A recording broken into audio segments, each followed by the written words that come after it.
Baiklah, Assalamualaikum warahmatullahi wabarakatuh. Perkenalkan, nama saya Levi Nurpita, NIM 210866208. Di sini saya akan menjelaskan sedikit tentang administrasi kurikulum. Istilah kurikulum berasal dari Yunani kuno, yaitu kurir artinya pelari dan kurere artinya tempat perlombaan. Kurikulum berarti jarak yang harus ditempuh oleh pelari. Sebuah ekspresi kurikulum dikembangkan dan kemudian diterapkan dalam pendidikan. Kurikulum pendidikan didefinisikan sebagai seperangkat mata pelajaran yang diselesaikan atau harus diselesaikan siswa untuk memperoleh gelar. Kurikulum pada dasarnya berasal dari dunia olahraga di Yunani kuno yang mempunyai arti jarak yang harus ditempuh oleh seorang pelari dan garis start sampai finish. Para ahli telah mendefinisikan kurikulum pendidikan dalam beberapa definisi, mulai dari definisi tradisional yang menyatakan kurikulum adalah seluruh pelajaran yang disampaikan guru dan harus ditempuh oleh peserta didik untuk memperoleh ijazah, sehingga definisi dalam pandangan modern yang mendefinisikan kurikulum segala sesuatu yang nyata terjadi dalam proses pendidikan atau disebut pengalaman belajar. Administrasi adalah usaha dan kegiatan yang meliputi penetapan tujuan serta penetapan cara-cara penyelenggaraan pembinaan organisasi.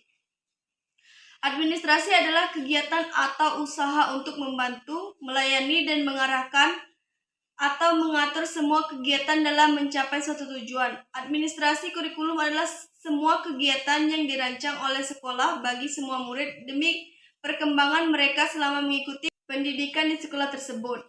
Administrasi kurikulum adalah keseluruhan proses kegiatan yang terarah dan direncanakan serta dilaksanakan secara sungguh-sungguh, serta pengendalian menerus untuk mencapai tujuan pendidikan yang telah ditetapkan secara efektif dan efisien.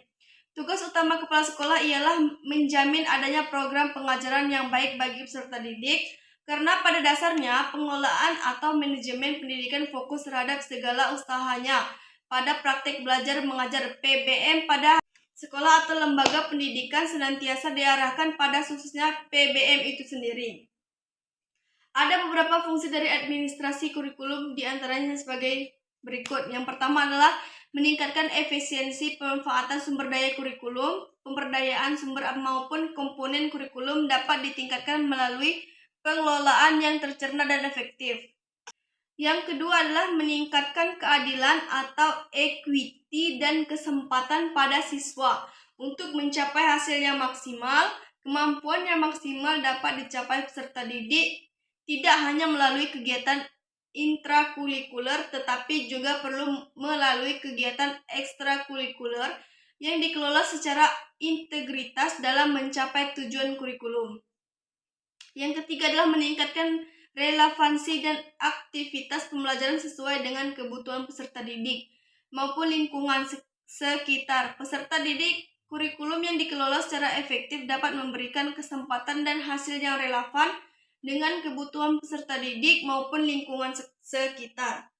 Yang keempat adalah meningkatkan efektivitas kinerja guru maupun aktivitas siswa dalam mencapai tujuan pembelajaran. Pengelolaan kurikulum yang profesional, efektif, dan terpadu dapat memberikan motivasi pada kinerja guru maupun aktivitas siswa dalam belajar. Kelima adalah meningkatkan efisiensi dan aktivitas proses belajar mengajar. Proses pembelajaran selalu dipantau dalam rangka melihat konsistensi antara desain yang telah direncanakan dengan pelaksanaan pembelajaran. Dengan demikian, tidak sesuai antara desain dengan implementasi dapat dihindarkan. Di samping itu, guru maupun siswa selalu termotivasi untuk melaksanakan pembelajaran yang efektif dan efisien karena adanya dukungan kondisi positif yang diciptakan dalam kegiatan pengelolaan kurikulum. Yang keenam adalah meningkatkan partisipasi masyarakat untuk membantu mengembangkan kurikulum. Kurikulum yang dikelola secara profesional akan melibatkan masyarakat, khususnya dalam mengisi bahan ajar atau sumber belajar perlu disesuaikan dengan ciri khas dan kebutuhan pembangunan daerah setempat. Selanjutnya adalah proses administrasi kurikulum. Yang pertama adalah perencanaan. Perencanaan kurikulum adalah perencanaan kesempatan belajar yang dimaksudkan untuk membina siswa atau peserta didik ke arah perubahan perilaku yang diinginkan dan menilai hingga mana perubahan-perubahan yang terjadi pada diri siswa atau peserta didik. Tujuan perencanaan kurikulum dikembangkan dalam bentuk kerangka teori dan penelitian terhadap kekuatan sosial, pengembangan masyarakat, kebutuhan, dan gaya belajar siswa.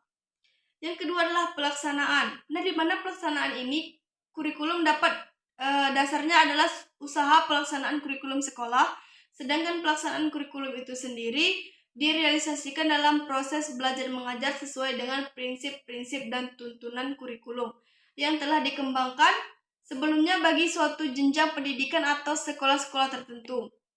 Pelaksanaan kurikulum dibagi menjadi dua tingkatan. Yaitu pelaksanaan kurikulum tingkat sekolah dan tingkat kelas.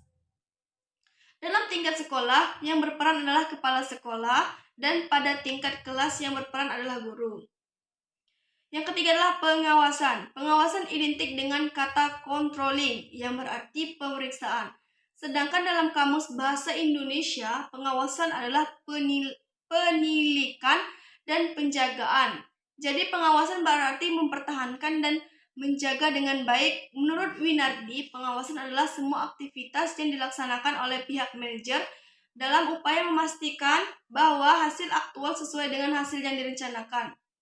Pengawasan adalah fungsi administratif sebagai administrator untuk memastikan bahwa apa yang dikerjakan sesuai dengan yang dikehendaki. Pengawasan itu meliputi pemeriksaan apakah semua berjalan sesuai dengan rencana yang dibuat, instruksi-instruksi yang dikeluarkan, dan prinsip-prinsip yang ditetapkan. Menurut Simbolon 2004, pengawasan bertujuan agar hasil pelaksanaan pekerjaan diperoleh secara berdaya guna atau efisien dan berhasil guna atau efektif sesuai dengan rencana yang telah ditentukan sebelumnya. Yang keempat adalah evaluasi. Langkah terakhir dalam pengembangan kurikulum adalah evaluasi. Evaluasi adalah proses di mana berkelanjutan, di mana data yang terkumpul dan dibuat pertimbangkan untuk tujuan memperbaiki sistem. Evaluasi yang seksama adalah sangat esensial dalam pengembangan kurikulum. Evaluasi dirasa sebagai suatu proses pembuatan keputusan, sedangkan riset sebagai proses pengumpulan data sebagai dasar pengambilan keputusan.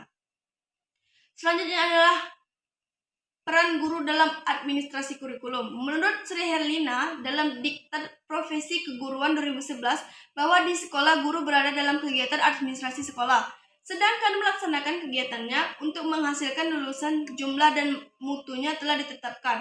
Dalam lingkup administrasi sekolah inilah peran guru sangat penting dalam menetapkan kebijakan dan melaksanakan proses perencanaan, pengkoordinasian, pengarahan, pengorganisasian, pembiayaan, dan penilaian kegiatan kurikulum, kewasiswaan, sarana dan prasarana, personalisasi sekolah, keuangan, hubungan sekolah dengan masyarakat. Berikut akan saya uraikan dan dijelaskan kegiatan administrasi pendidikan sekaligus peran guru dalam administrasi pendidikan. Yang pertama adalah administrasi kurikulum. Kurikulum merupakan bagian yang sangat penting dalam sistem pendidikan yang berfungsi sebagai pedoman dalam kegiatan pendidikan dan pendidikan sekolah. Kurikulum dapat juga diartikan secara sempit atau luas. Undang-Undang Nomor 2 Tahun 1989 mendefinisikan kurikulum sebagai rencana dan tata tertib tentang isi dan bahan ajar dari semua kegiatan belajar mengajar dan cara-cara yang digunakan sebagai pedoman dalam pelaksanaan kegiatan belajar mengajar. Selanjutnya adalah administrasi kesiswaan. Manajemen kesiswaan adalah proses menangani segala sesuatu yang berhubungan dengan siswa sekolah, dimulai dengan menjadwalkan siswa baru, membimbing siswa baru selama masa orientasi, membimbing siswa selama berada di sekolah, mencatat prestasi siswa di kelas sampai akhir siswa, pendidikan dengan menciptakan suasana yang kondusif untuk proses belajar mengajar yang berkesinambungan. Peran guru dalam pengelolaan siswa adalah sebagai panitia kompetisi ujian masuk baru, mendorong adaptasi siswa dengan lingkungan sekolah, mencatat dan memantau kehadiran siswa, melakukan tes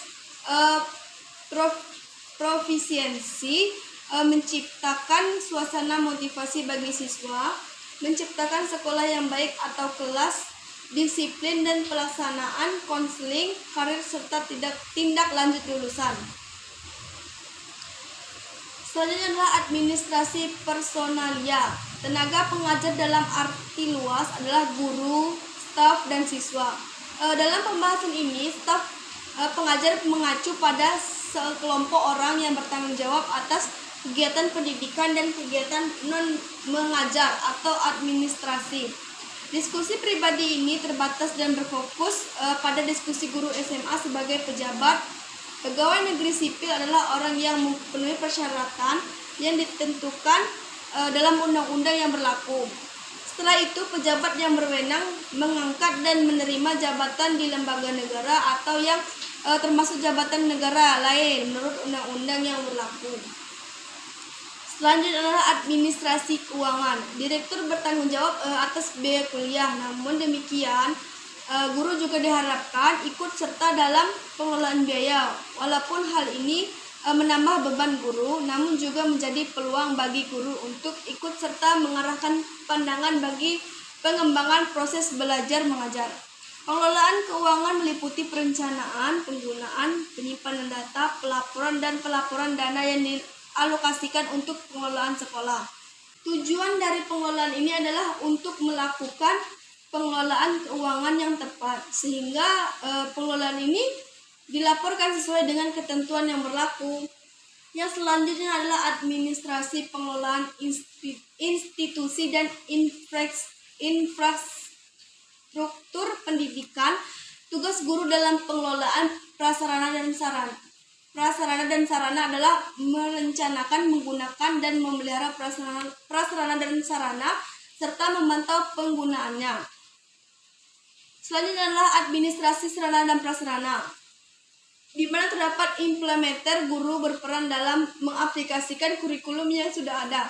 Dalam melaksanakan perannya, guru hanya menerima kebijakan perumus kurikulum. Guru tidak memiliki ruang baik untuk menentukan isi kurikulum maupun menentukan target kurikulum.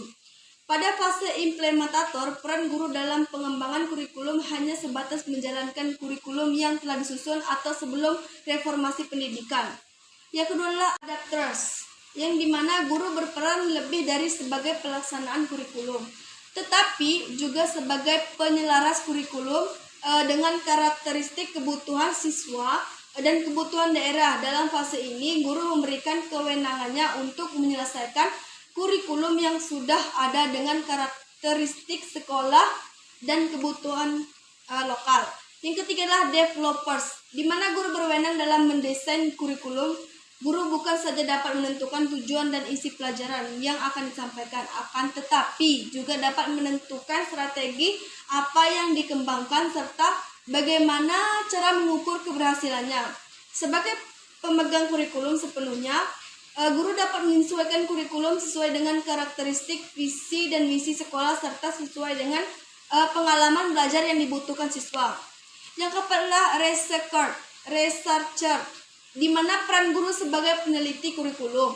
Peran ini dilaksanakan sebagai bagian dari tugas profesional guru yang memiliki tanggung jawab dan dalam meningkatkan kinerjanya sebagai guru.